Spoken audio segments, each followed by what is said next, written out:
What is up guys, so I'm back again with another video, and this time we have the Xiaomi Mi 10T 5G. So if you have yet to see my hands-on video on this one, I suggest clicking the link above. But for this video, we're going to talk about my top tips and tricks when using this phone. So for my first tip, I want to talk about Google's Ambient Display. So this phone is actually using IPS LCD instead of AMOLED display. And since we're looking at an IPS panel, that means there's no always on display feature. But Google has this Google Ambient Display that you can use as an alternative to always on display. So all you have to do is to go to Google, go to More, go to Settings, click on Google Assistant, and then scroll down to Ambient Mode. Now you can toggle on Ambient Mode if you want to use an AOD-like feature on an IPS panel. Once the phone is charging, it'll show you this ambient display. So unlike AOD, it's not as customizable as, say, AMOLED.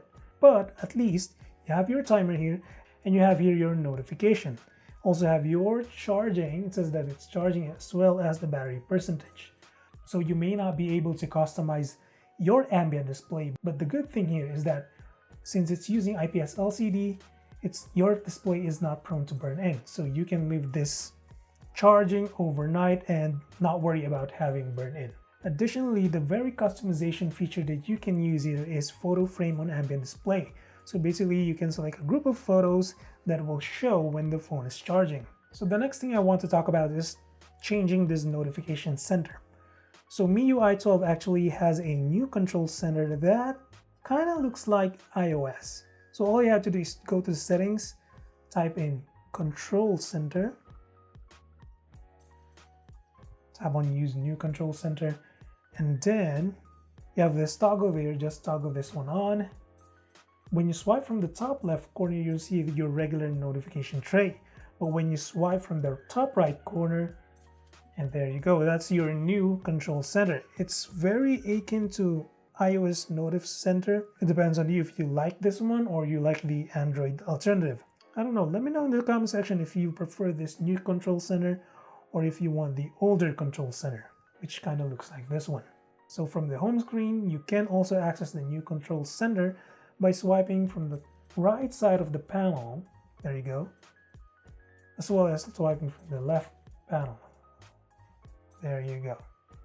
So one other feature that I want to share here is that you can actually control the sound level of every app in your phone. So to do this, go to Settings, choose Sound and Vibration, go to Sound Assistant, and here you see Adjust Media Sound in multiple apps. Just toggle that one on.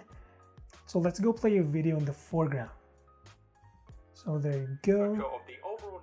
So when the feature is on, you'll notice this small bubble here, this music icon. This is how you control the sound level for each app. So I have here the media, which is the general sound level of the phone, and you have here the sound level for the YouTube app, so you can control that sound level for that app. Another feature that you can take advantage of is kind of like a screensaver when you're playing music in the background. So say for example, I have let's play music. Then as you can see, there's a screensaver for when I'm playing music in the background. Now to activate this feature, just go to Settings, pick Sound and Vibration, scroll all the way down to Sound Effects. Here you go, Sound Effects, and then toggle on Visual Effects. There you go, there's your visual effects. Then you can choose from 4 presets. So you have your waveform, you have this one, then you have your glitter, and then you have this kind of like a mountain of some sort. So let's say we pick that one. Let's have the music playing in the background, turn on display, and there you go. Now that's the screensaver. So the next feature is more about privacy, improving privacy on your phone. So if you notice, when you go to the recent screen, you can see the content of your history. So if you want to, let's say for example, you don't want your recent screen to show sensitive conversation with your friends, you can actually go to that app and let's say for example Let's go to Messenger, let's go to app info, and then you have this option to blur app previews in your recent screen. So let's do this with, let's say for YouTube. Long press on that icon, go to app info, then blur app previews. So when you go to the recent screen again, you'll notice that YouTube is actually blurred. There you go, YouTube is actually blurred. So it's kind of a way of improving your privacy when you're, say, strangers or with friends and you're using your phone. So yeah, so that's another handy feature to have when it comes to privacy. So another feature that I want to share with you is actually a feature that works when you restart your phone. So sometimes you have apps that runs in the background that requires always running in the background. LastPass is a password manager, so whenever I have to log in to websites, I just use LastPass to automatically fill in my username and password. However, LastPass requires running in the background for that feature to work.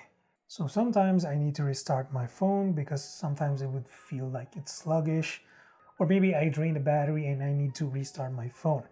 So in order for me to save the hassle of opening LastPass and other background apps that needs opening, so what I need to do is set those apps to auto start when my phone comes back from the dead. So to set apps to auto start, you actually just need to choose an app. So let's say it's LastPass. Hold on LastPass, tap on app info, and then you have a toggle for auto start. So once you have that auto start, you'll have this pop-up saying allowing apps to auto start, make right, blah blah blah. It doesn't drain a lot of battery, so you can ignore this one and just choose OK, and there you go. So once you restart your phone, that app will auto start automatically and allow that app to run in the background.